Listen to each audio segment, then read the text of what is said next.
Hello and welcome to Warblog.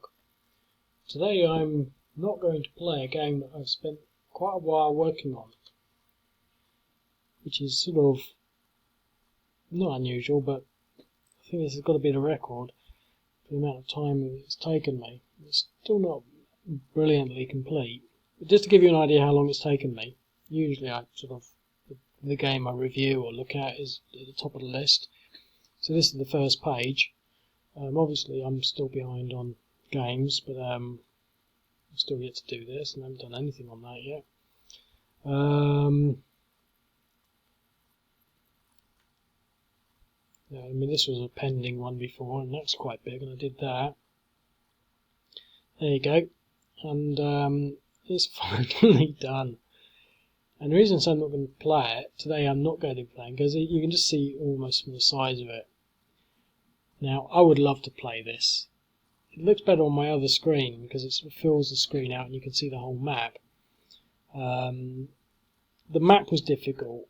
Interestingly enough, I got a map that was, I used a mixture of maps. One that seemed to be a sort of an official one from a site that had done some work on it. Another Google map.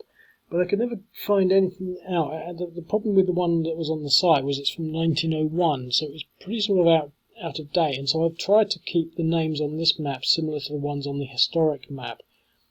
But strangely enough, I went to the library in where I am in Tampa, and I think it's the German Kennedy, I can never remember what it's called, library in town, and they had a book sale on. And which they have on every second Saturday. I've been going there for years now. But I've never noticed that they have maps, and they're actually just old geographic maps. But I got this map, and it's fantastic. I got it here. I'd love to show it to you, but you can't see it through the screen recorder. But it's got Hyderabad on it. It's it cost me 25 cents. It's dated, copyright 1952. And to be quite honest, it's from the National Geographic magazine. They're pretty much all from the National Geographic magazine. Now it's not that great. I mean, it's probably about 4 feet by 3 feet in size, and it goes from Burma in the east all the way through to Egypt in the west. So, but the thing is, when I looked at it, it's got all the rivers. It makes the rivers very, very simple to work with. When I look at this place on Google Maps, I can't see where a river is at all. Google Maps is probably one of the most dysfunctional mapping systems ever, and I suspect that it's deliberate. I suspect that they want to dumb maps down so much so that people really don't know how to use them and can't use them, and they accept that it's Google Maps, it must be right, and it's not much use, so they might as well stay at home. I suspect that they just, there's a problem with Google Maps. Now, it's not the first time I've actually been introduced to that idea. I saw a program where someone was he was a cartographer, and he was talking about the joys of old maps. And now this is a map, obviously it's from 1952, so it's perfect really, because this is 1948, so it's about 4 years old. It's about as relevant as it gets. But they used to do maps properly, and it focuses on the main roads, so I can see all the main roads out of Hyderabad, and some of the ones, this isn't actually a brilliant setup, but the rivers, I suddenly realised, well, hang on, it became suddenly really clear that the borders followed these main rivers. That border is a main river, that river is a main border, that river is a main border, and it's not crossable.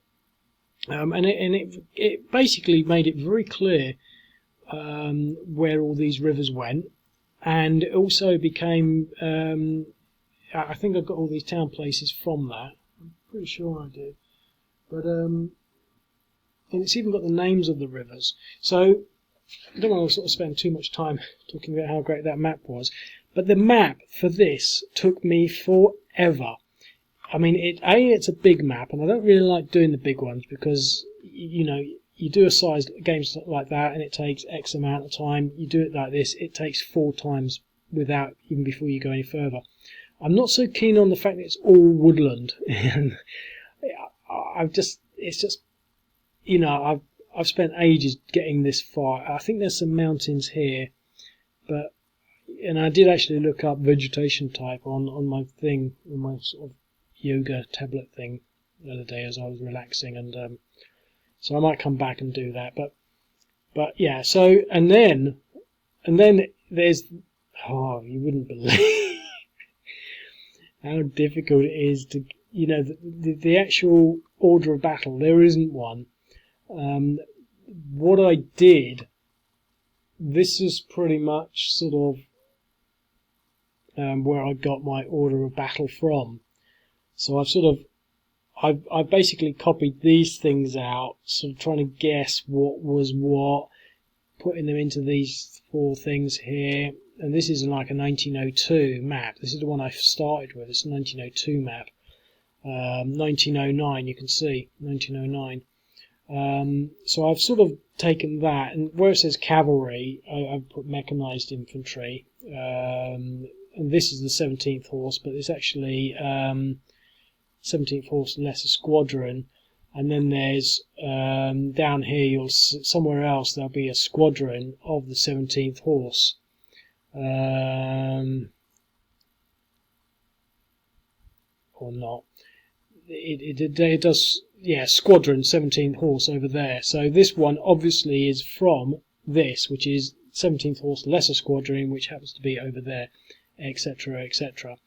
But I haven't just sort of done it like that. I've also then gone through the Wikipedia article and then read it through as it is. Let me actually just get it. The Wikipedia article. Okay, not that it really makes a huge amount. So looking at it, and here's that 1909 map again. So my 1952 map is probably far better, but I based it on this, and that really threw me because working on that, I mean, you can just look at that.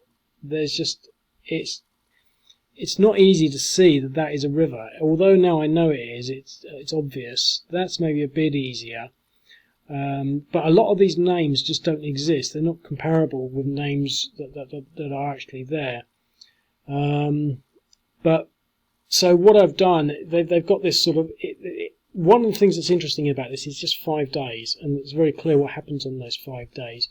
And so then down here, what we've got are we've got the Hyderabadi military preparations, and it sort of says what they've got. You know, their army only had 24,000, etc. So I've extrapolated from that. I had to build up the order of battle from pretty much from this description, but it also so they've got Arabs, Rohillas, North Indians, but it mentions particular units. So, for example, it's got horse cavalry, 4 infantry battalions, the Saraf Ikas, the Piag Arab, and the refugee, and etc. etc. You'll see all of those in the order of battle for the Hyderabadi units there. So they're there, and there. So I've sort of calculated the number of units that it said, 24, and then sort of that is this number of regiments. But in the description, when it sort of gets to sort of in day 1, the battle was fought at Naudurg Fort. So it's worth reading this because I've worked through this to make the game sort of follow this to some extent. And so it sort of says their first force attacks the 1st Hyderabad infantry. So there gives a reference to the 1st Hyderabad infantry. So there is the 1st Hyderabad infantry. And obviously, when you sort of look on the map, you'll see the 1st Hyderabad infantry there. So basically, I sort of tried to reflect what was what. Obviously, the Indian forces are a lot easier to sort of group because of that graphic that I showed you that actually showed the main areas, this being the main thrust, this being a support secondary, and these being in support. So basically the main thrust of the attack comes through here, and these things are divided into sort of three. So you've got your strike force, and now I imagine that that's fast moving, and then you've got your smash force, which presumably smashes things up, and then you've got your kill force, and that's a lot of infantry, and then you've got your veer force, and I don't know what veer means. It's probably an Indian word meaning cleaning up or securing, etc. I don't think there's any police units in there. So that's sort of pretty much that. Now I'll get my drawing. Oh, I won't get my drawing tool out. No. Now, it does start off with some Razakar units attacking Chilakalu. Now that's sort of what starts it, because there's a lot of tension between the Hyderabad Principality. I'm not going to start talking about the history because I haven't really mastered it yet, but generally speaking, India, after its independence from England, United Kingdom, and I presume it was United Kingdom at the time, Great Britain, the Empire. Basically, each of the sort of major principalities in India were allowed to either sort of join Pakistan or India. But Hyderabad, which is probably the wealthiest of the principalities, if that's the right word, they wanted to remain independent. But and India didn't like that, so there was a lot of tension over that. But these Razakars were sort of roaming around, pretty much sort of being lords and masters themselves, and they do sort of go into this place, which is actually in India, and that pretty much sort of is the last straw. And I think they're planning on invading anyway, but then they pretty much invade. So you can try and take that out, and then basically what happens is, got a few minutes left now. I'm just doing this because I'll use the drawing tool. Basically, this main force here comes down here. That's pretty much it. But it also goes along here as well. And these are the two sort of main driving forces. So the thing is, although there's all these units here, they don't go that way. So it's not set up so that you go that way. So this is the strike force, this is the smash force, this is the kill force here, and this is the veer force. So it's sort of split up. So you've got you've got your next force waiting, you've got your next force there waiting, and then you've got this one. So this one is not designed to go that way. It's designed to follow through here, but you can do what you want. Then you've got these forces. This is the sort of secondary force, and that goes this way. Now you can see the way they went by the direction of the objectives. Now every one of these objectives is named as a place that was taken. And now if you look closely, for example, this says D5. That means it was taken on day 5. This one doesn't seem to have that. Now a lot of it, because it's so close, it's almost impossible to read anything. I accept that, but you know, if you struggle, you can figure it out.